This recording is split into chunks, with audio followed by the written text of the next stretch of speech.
Bonjour et bienvenue au Plan Subjectif, émission télévisée qui s'intéresse aux films français contemporains.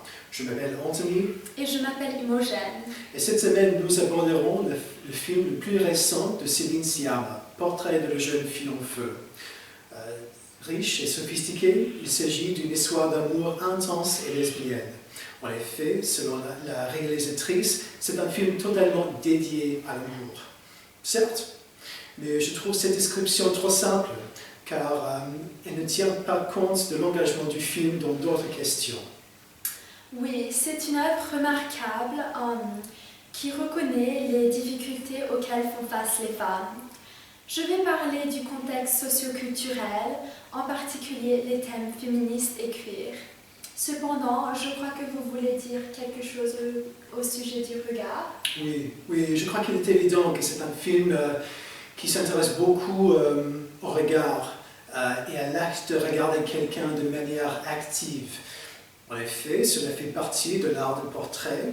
Cependant, il semble que c'est un film qui s'intéresse plus profondément à cette question et qui s'intéresse au regard genré, tel que le regard masculin. C'est un terme cinématique et féministe inventé par la critique Laura Mulvey pour faire référence à la manière dont les hommes, et par extension la caméra, regardent les femmes en tant qu'objet sexuel passif. Et même si la réalisatrice et ses personnages principaux ne sont pas les hommes, mais plutôt les femmes, la cinématographie de la première moitié du film me rappelle ce type de regard, le regard masculin. Considérons par exemple que la caméra fait beaucoup d'attention à plusieurs parties du corps d'Héloïse de manière assez détaillée, telle que la position de ses mains, ses yeux pendant que son visage est dissimulé, son oreille, ses cheveux, tous vus du plan subjectif, c'est-à-dire de la perspective de Marianne. Et en conséquence de cette liste détaillée du corps d'Héloïse, je crois qu'on a tendance à ne pas regarder Héloïse en tant que personne entière. Au contraire, je crois que la caméra nous encourage à la regarder comme un ensemble de parties de corps. Et même si Marianne ne regarde pas Héloïse de manière sexuelle pendant cette première moitié du film, je crois qu'on pourrait dire que son premier portrait est le résultat d'un regard, disons, presque masculin, vu qu'il est destiné à un seul spectateur masculin.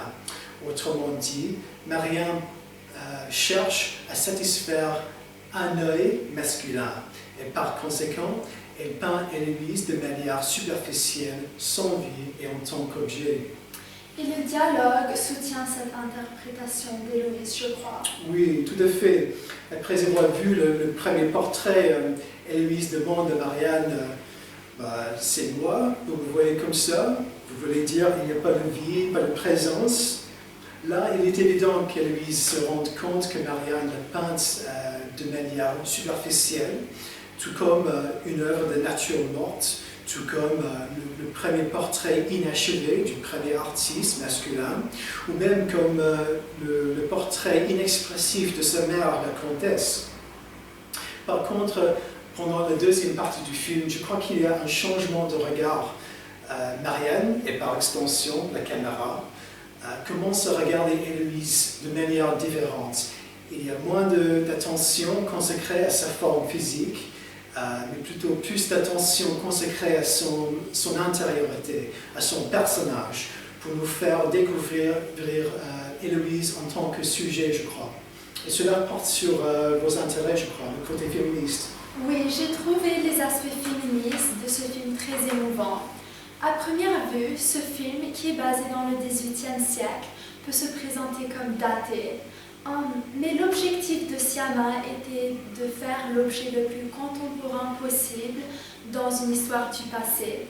Et cela a créé une base solide pour affronter le féminisme, notamment les femmes limitées par le patriarcat. La décision de ne pas inclure les personnages masculins dans le film était un choix délibéré qui contraste avec le cinéma traditionnel qui est très dominé par la culture masculine. J'apprécie une réalisatrice qui s'écarte du narratif que les hommes doivent être les protagonistes ou au moins faire partie d'un film. En dépit de l'absence des personnages masculins, il est néanmoins clair qu'il y a toujours des limites sur les libertés des femmes, imposées par le système patriarcal dont elles font partie. Le fait que Marianne a présenté ses meilleures œuvres sous le nom de son père représente la réalité que Siama a voulu exprimer sur le manque d'engagement des femmes dans le secteur d'art à cette époque. Par ailleurs, ce film est indéniablement queer, ce qui n'est rien de nouveau pour Siama. Elle a réalisé des films tels que Bande de filles et Naissance de pieuvres, dans lequel Anaëlle a aussi joué. En fait, Anaëlle et Siama étaient en couple lesbienne, ce qui apporte de l'authenticité au personnage du film. Le message que Siama veut communiquer ici est pour l'égalité et l'appréciation d'amour pour tous. Étonnamment, dans un interview, Siama a déclaré que le film n'était pas assez érotique pour le public français. Il ne pensait pas qu'un film pourrait être féministe. Siama a conclu que la France est un pays très sexiste et dominé par le patriarcat. À mon avis, ce fait rend le film encore plus important pour plusieurs cultures, en montrant que l'amour n'est pas simplement constitué d'une seule histoire conventionnelle homme-femme. Évidemment, il s'agit d'un film très engagé dans son contexte culturel, ainsi que dans cette question du regard. Alors, c'est ainsi que s'achève cette émission du plan subjectif. Merci beaucoup de l'avoir écouté.